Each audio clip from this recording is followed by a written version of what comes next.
സമാധി വിവാദത്തിൽ Neyyattinkara ഗോപന്റെ postmortem report പുറത്തുവന്നു. ഗോപന് മുഖത്തും മൂക്കിലും തലയിലുമായി 4 ചതവുകളുണ്ട്. എന്നാൽ ഇത് മരണകാരണമായിട്ടല്ല.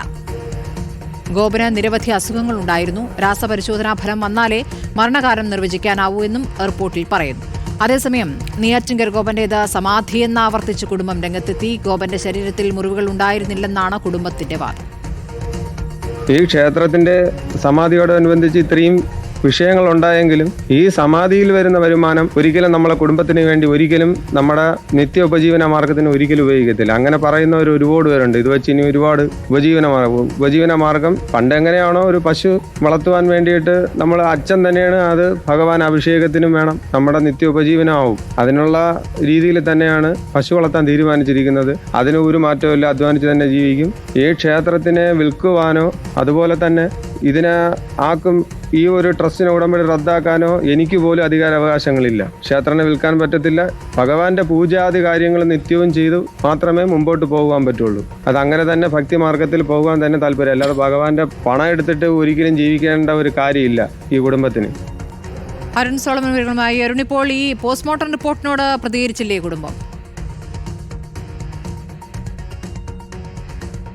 സ്മൃതി, ഈ ബാലരാമപുരം ആറാലുമൂട് സ്വദേശി ഗോപന്റെ മരണത്തിന്റെ പോസ്റ്റ്മോർട്ടം റിപ്പോർട്ടിൽ പ്രധാനമായും സൂചിപ്പിക്കുന്നത് നിരവധി അസുഖങ്ങൾ ഇത്തരത്തിൽ ഇദ്ദേഹത്തിന് ഉണ്ടായിരുന്നു എന്നുള്ളത് തന്നെയാണ് പ്രധാനമായും സൂചിപ്പിക്കുന്നത്. ഇതിൽ കുടുംബം വീണ്ടും ആവർത്തിക്കുന്നത് ഇദ്ദേഹം സമാധിയാണെന്നുള്ള ആ ഒരു നിലപാടിൽ തന്നെയാണ് കുടുംബം ഉറച്ചു നിൽക്കുന്നത്. ഇതിൽ ഈ പോസ്റ്റ്മോർട്ടത്തിൽ പ്രധാനമായിട്ടും സൂചിപ്പിക്കുന്ന ചില കാര്യങ്ങൾ, ഈ മുഖത്തും ഈ തലയ്ക്ക് പുറകുവശത്തുമായി 4 ചതവുകൾ, 4 മുറിവുകൾ ഉണ്ടായിരുന്നു. പക്ഷേ അത് ആന്തരിക അല്ലെങ്കിൽ തലയോട്ടിക്കുള്ളിലേക്ക് ആ ഒരു മുറിവ് കടന്നു പോയിട്ടില്ല. മറ്റ് പൊട്ടലുകളൊന്നും തന്നെ ഉണ്ടായിട്ടില്ല എന്നുള്ളത് തന്നെയാണ്. പക്ഷേ കുടുംബം പറയുന്നത് അദ്ദേഹത്തിന് തലേ ദിവസം പോലും ഒരു വീഴ്ചയോ ഒന്നും തന്നെ സംഭവിച്ചില്ല. യാതൊരുവിധ മുറിവുകളും ശരീരത്തിൽ ഉണ്ടായിരുന്നില്ല എന്നുള്ളൊരു ഉറച്ച നിലപാടിലാണ് കുടുംബം നിൽക്കുന്നത്. ഇതിൽ വ്യക്തത വരുത്തിയിരിക്കുന്നത് ഗോപന്റെ ഭാര്യ സുലോചനയാണ്. ഇതിൽ വ്യക്തത വരുത്തിയിരിക്കുന്നത് അദ്ദേഹത്തിന് യാതൊരുവിധ ബുദ്ധിമുട്ടുകളോ അല്ലെങ്കിൽ പ്രായാധിക്യമായിട്ടുള്ള ബുദ്ധിമുട്ടുകളൊന്നും തന്നെ ഉണ്ടായിരുന്നില്ല. കാഴ്ച സംബന്ധിച്ച് ചെറിയ പ്രശ്നങ്ങൾ ഉണ്ടായിരുന്നു. വടി കുത്തിയാണ് അദ്ദേഹം ക്ഷേത്രത്തിലടക്കം, തലേ ദിവസത്തിൽ ക്ഷേത്രത്തിലടക്കം വന്നിരുന്നു എന്നുള്ളത് തന്നെയാണ് അതിൽ വ്യക്തത വരുത്തിയിരിക്കുന്നത്. മറ്റൊരു പ്രധാനപ്പെട്ട കാര്യം, ഇത് തീർത്ഥാടന കേന്ദ്രമാക്കുമെന്നുള്ളത് അന്നത്തെ ഒരു വികാരത്തിൽ പറഞ്ഞതാണ്. പക്ഷേ അങ്ങനെ ഒന്നും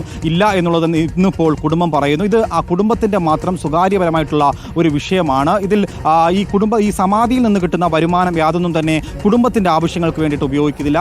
മുൻപ് തന്നെ ഇവർ പശുക്കൾ വളർത്തിയാണ് ഉപജീവന മാർഗം കഴിച്ചു പോന്നിരുന്നത്. അതുകൊണ്ട് തന്നെ ഈ പശുക്കൾ ഇപ്പോൾ നിലവിൽ 2 പശുക്കളുണ്ട്. 2 പശുക്കൾ കൂടി ഈ MP ആയിട്ടുള്ള സുരേഷ് ഗോപി വാങ്ങി നൽകുമെന്നുള്ളൊരു ഉറപ്പ് കൂടി നൽകിയിട്ടുണ്ട് എന്നുള്ളത് കൂടിയാണ് ഇന്ന് ഈ വാർത്താ സമ്മേളനത്തിൽ കുടുംബം വ്യക്തത വരുത്തിയിരിക്കുന്നത്. ഈ വാർത്താ സമ്മേളനത്തിൽ പ്രധാനമായും ഈ BSDPയുടെ വിഷ്ണുപുരം ചന്ദ്രശേഖരൻ അടക്കമുള്ളവർ പങ്കെടുത്തു.